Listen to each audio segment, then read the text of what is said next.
então na TV e também no YouTube. E olha, o Agora Metrópolis vai te fazer um questionamento.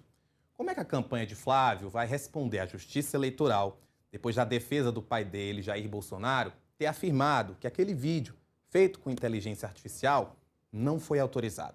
Isso porque é a Justiça quem deve avaliar agora se o conteúdo configura deepfake, que é algo proibido durante as eleições. O relator da ação é o ministro Cássio Nunes Marques, que é presidente do Tribunal Superior Eleitoral e indicado ao STF por Bolsonaro. Quais devem ser as justificativas de Flávio? Eu estou ao vivo com o coordenador acadêmico da Academia de Direito Eleitoral e Político, Kalel Guarati, para nos responder a essa e outras perguntas. Kalel, muito boa tarde. Começo exatamente querendo que você pudesse explicar para a nossa audiência o que seria o deepfake, como a Justiça Eleitoral avalia o uso dessa tecnologia dentro da eleição de 2026 e por que, por conta desse vídeo, Flávio Bolsonaro pode aí responder por alguma coisa dentro desse processo. Boa tarde a todos os telespectadores, aos ouvintes que nos acompanham. Bom, são algumas questões bastante técnicas que a Justiça Eleitoral responde por meio da sua resolução e por meio dos precedentes. O deepfake nada mais é do que aquela manipulação de imagens, de vídeo. Nós já estamos acostumados a ver na internet, muitas vezes pela forma de memes, de forma jocosa, que misturam imagens, por vezes, de celebridades e fazem algum tipo de montagem com isso. Isso é absolutamente ilícito, contanto que seja feito fora do contexto eleitoral. Já no contexto eleitoral, deepfake constitui um ilícito de natureza civil eleitoral, ou seja, ele pode sim levar a uma sanção, que é uma sanção de multa, ou em casos mais graves, que acredito que seja um caso que vale a gente analisar no caso da campanha do Flávio Bolsonaro, pode conduzir até mesmo à sanção de cassação por abuso de poder político, abuso dos meios de comunicação. Então, muito resumidamente, deepfake é aquela forma de você fazer uma espécie de manipulação de imagens. O caso que a gente viu foi exatamente uma manipulação de uma pessoa que está em cárcere, está presa, o ex-presidente da República, e evidentemente não poderia participar da convenção, e foi feita ali uma manipulação de imagem para que parecesse que ele está falando uma mensagem, transmitindo uma mensagem, transmitindo um apelo àqueles que estavam presentes na convenção. Na resposta dos advogados de Bolsonaro ao ministro Alexandre de Moraes, eles deixam claro de que, apesar dessa admissão de que o Bolsonaro não autorizou o uso da imagem da voz, mas que os filhos deles já usavam a imagem dele em outros momentos de outras campanhas. Esse argumento pode ser usado pela campanha do Flávio para justificar o uso desse vídeo de IA?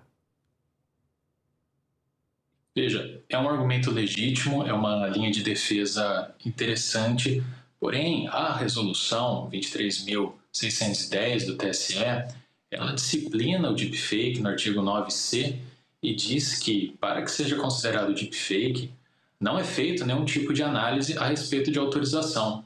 Então, independentemente de haver uma autorização ou não do representado ali, do ex-presidente da República, pouco importa para fins eleitorais de sanção da campanha do Flávio Bolsonaro.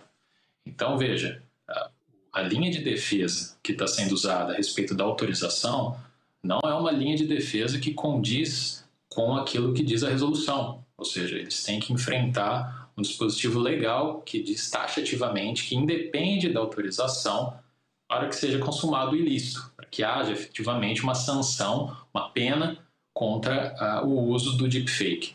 Um outro ponto interessante, que eu acho que vale a pena a gente tratar, é que uma linha de defesa talvez mais interessante seja dizer que o artigo 9C da resolução, esse que trata do deepfake, ele veda o deepfake de fatos inverídicos ou fatos que comprometam a integridade do pleito.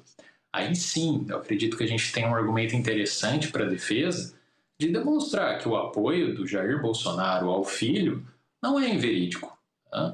E o fato disso ter sido transmitido numa convenção para os filiados também não desequilibra o pleito, uma vez que os filiados que estão lá presentes pressupõe-se, presume-se que já são eleitores do Flávio Bolsonaro.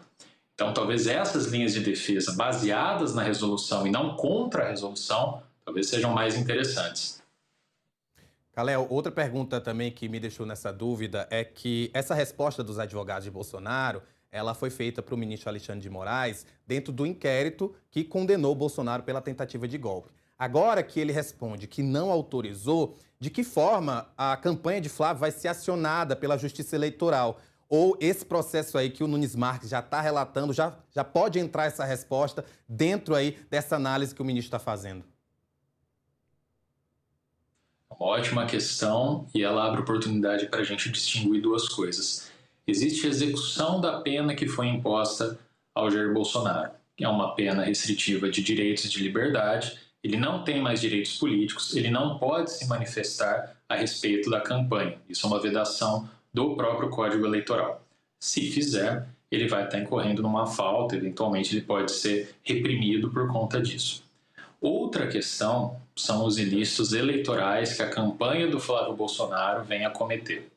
Esses ilícitos eles devem ser julgados exclusivamente pelo TSE, ou seja, o TSE vai avaliar até que ponto isso é um ilícito e vai aplicar as sanções. As sanções na Justiça Eleitoral, elas são de multa, nesse caso, podendo chegar de 5 a 25 mil reais, ou, um caso mais extremo, uma vez que se demonstre um desequilíbrio no pleito, um grave abuso, uma distorção efetiva da eleição, pode gerar a cassação do registro ou, eventualmente, a cassação do mandato, se ele vier a ser eleito. Então, veja, são dois planos distintos, são réus distintos, né? Um Jair Bolsonaro, o outro a campanha do Flávio Bolsonaro, e são instâncias distintas, né? Em um a gente está falando do STF, no outro a gente está falando do TSE.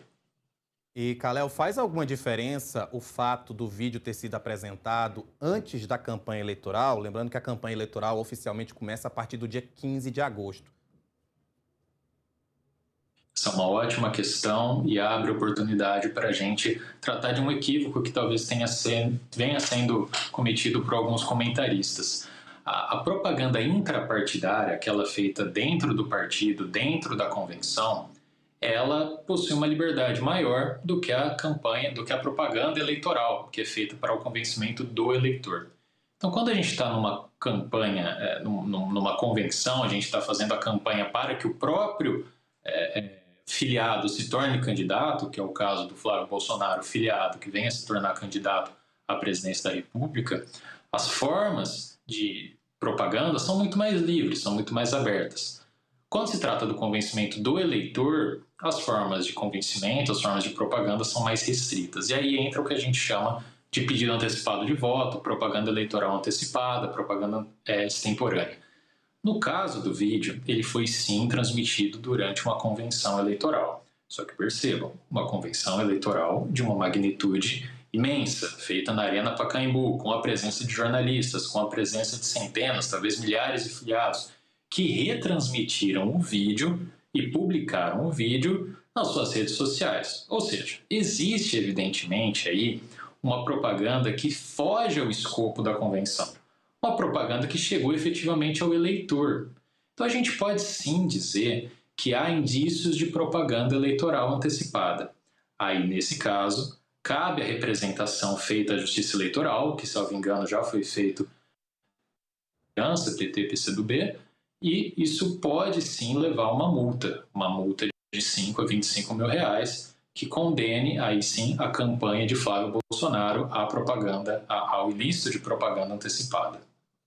Kalel, muito obrigado por conversar com a gente aqui no Agora Metrópolis. Lembrando que com a proximidade da campanha, a gente vai depender muito de vocês, então sinta-se à vontade para voltar aqui sempre. Obrigado pela oportunidade, um abraço a todos.